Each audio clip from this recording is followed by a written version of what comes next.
कल वाली नोट को एक खला देख लीजिए। नोट, यदि एक्सप्लेनेटरी सेंटेंस में सब्जेक्ट तथा वर्ब छुपा हो तो असेस्टिव सेंटेंस बनाते समय सब्जेक्ट तथा वर्ब का प्रयोग कर दिया जाता है अपने मर्जी से। ठीक, तो अब इसमें हम डायरेक्ट एग्जाम्पल लिखा रहे हैं। चलिए लिखिए, बोले एग्जाम्पल। एग्जाम्पल है वाट। क्या चाहिए बाबू? वाट ए फैट मैन। क्या चाहिए बाबू? वाट ए फैट मैन। अब इसका वाट का हम अर्थ किस में निकालेंगे? हिंदी में निकालेंगे। तो यदि इसका कोई हिंदी बताए, क्या एक मोटा आदमी है? ये हिंदी सुटेबल लग रहा है आप लोग को? हिंदी सही लग रही है? इसका हम अर्थ निकालेंगे। हाँ बोलिए। इसका हिंदी में हम अर्थ निकालेंगे, कितना मोटा आदमी है। वाट में वाट को क्या कहेंगे? कितना। इसको बोले कितना मोटा आदमी है। वाट ए फैट मैन। ठीक, तो अब इसको बनाइए बाबू।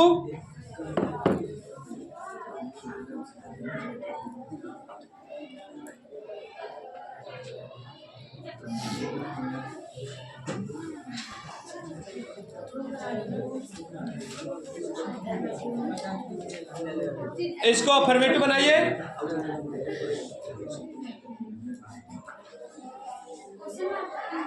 लगा ले क्या? No. What a fat man हो गया ना। अब आगे लिखिए आप लोग। इसको लिखेंगे कैसे? ही इज ए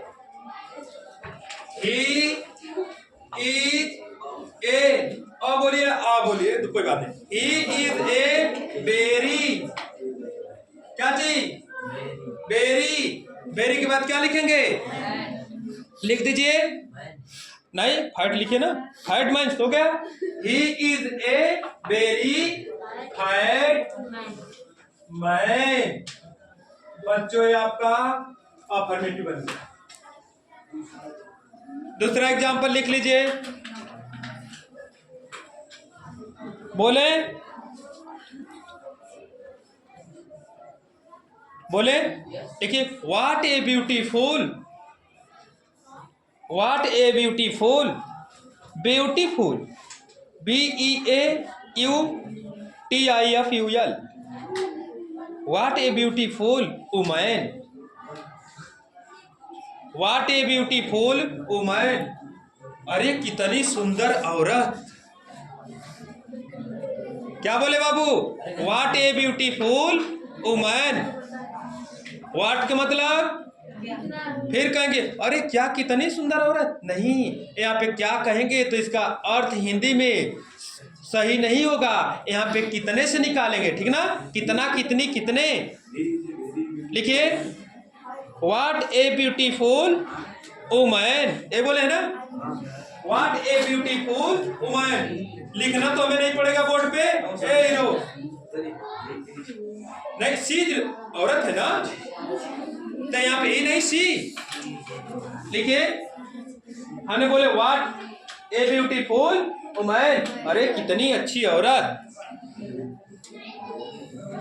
लिखेंगे, she is a very beautiful. She is a very beautiful woman. She is a very beautiful woman. अच्छा बच्चों, अगर यहाँ पे कोई क्या जाए, नाउन या प्रोनाउन आ जाए, तो हमने ही सी या कोई नाम लगा देंगे। What A Rupa beautiful girl. मान लीजिए नाम दे दिए तो पता चल गया, लेकिन इसमें नाम नहीं है। अगर हमने कोई नॉन लिविंग थिंग्स बोल दिया जैसे, तो उसके लिए क्या लगाएंगे? उसके लिए जब असेस्टिव बनाएंगे, जैसे बोल रहे हैं, लिखिए आगे बोल रहे हैं बाबू, लिखिए। हाँ, तीसरा example, what a beautiful flower. What a beautiful flower. What a beautiful flower. What a beautiful flower. Flower की स्पेलिंग FLOWER एक्सक्लेमेटरी चिन्ह। अब इसे लिखेंगे, एक ही फ्लावर है बाबू ना, तो ए लगाएंगे, इज लगाएंगे। अगर एक फ्लावर से ज्यादा कहते तो हम ए नहीं लगाते, इज नहीं लगाते। अब लिखिए it is a very beautiful flower.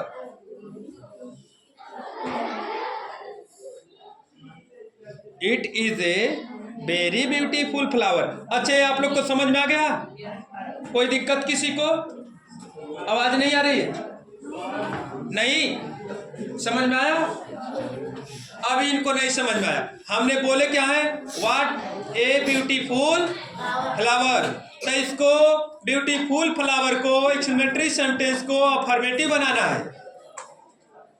क्या बनाना है? अफर्मेटिव बनाना है। तो यहाँ पे हमने सब्जेक्ट कहे थे, अपने मर्जी से क्या कर देंगे, लिख देंगे।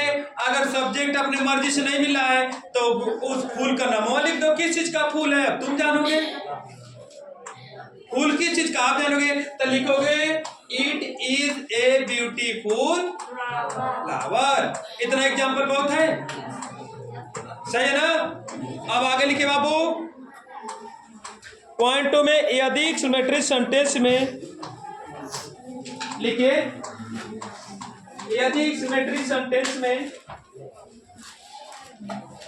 यदि एक्सक्लेमेटरी सेंटेंस में, एक्सक्लेमेटरी सेंटेंस का एक्सक्लेमेटरी देख लीजिए, पीछे कल लिखवाए थे।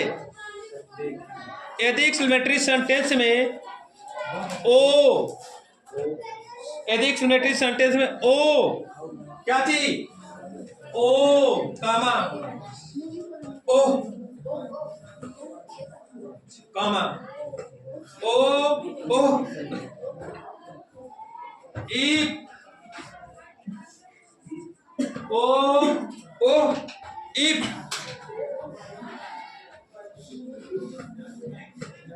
ओड ओड ओड आदि से शुरू हो तो, आदि से शुरू हो तो, आदि से शुरू हो तो इन्हें हटा दिया जाता है।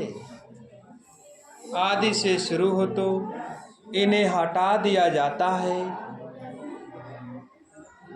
तथा इनके स्थान पर, तथा इनके स्थान पर, तथा इनके स्थान पर, ये तीनों को, ये चारों को हटा दिया जाता बाबू। चारों का किया जाता है, जब आप फॉर्मेटिव बनाया जाता तो क्या कर दिया जाता है, हटा दिया जाता है। तथा इनके स्थान पर आई विश दैट, बोर्ड पे लिख दिए, आई विश दैट, नहीं एक ही में, आई विश दैट का प्रयोग कर दिया जाता है। I wish that, A Babu I wish that तीनों एक ही में है, डिस्टेंस लगा के, अलग नहीं है। आई विश दैट, अगर इसमें से एक कोई हट गया तो दो ठेकाएंगे, हम नहीं काम करेंगे, जाओ काहे मार के भगाए हो हमें। रविकांत नहीं आया का, रवि किशन नहीं आया, फिरोज कांत, समझ में आया? हाँ, एक को कोई कर आई के हटा दोगे तो कहेगा हम नहीं काम करेंगे, दैट के हटा दोगे तो कहेगा हम काम नहीं करेंगे। लो बेल लग गई। अब आगे एक एग्जांपल इसका लिख लो बाबू। हाँ, एक क्या कर दिया, प्रयोग कर दिया जाता, अन्य कोई परिवर्तन नहीं किया जाता है, अन्य कोई परिवर्तन नहीं किया जाता है। अब बच्चों घर के लिए बोल दें, घर के लिए बोल दें, बेल लग चुकी, ठीक ना? घर के लिए लिखिए,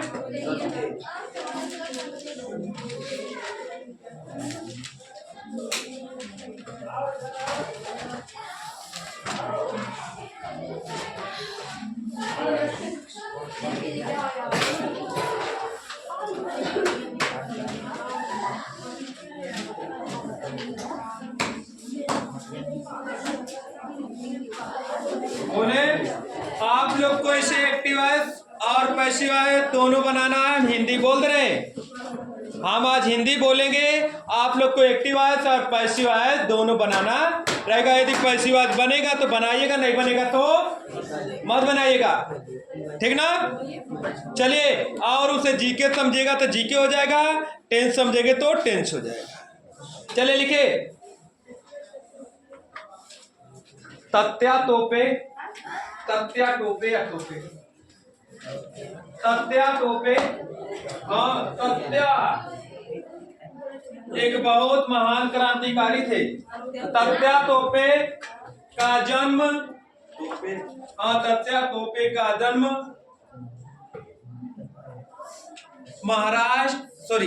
पूना में हुआ था।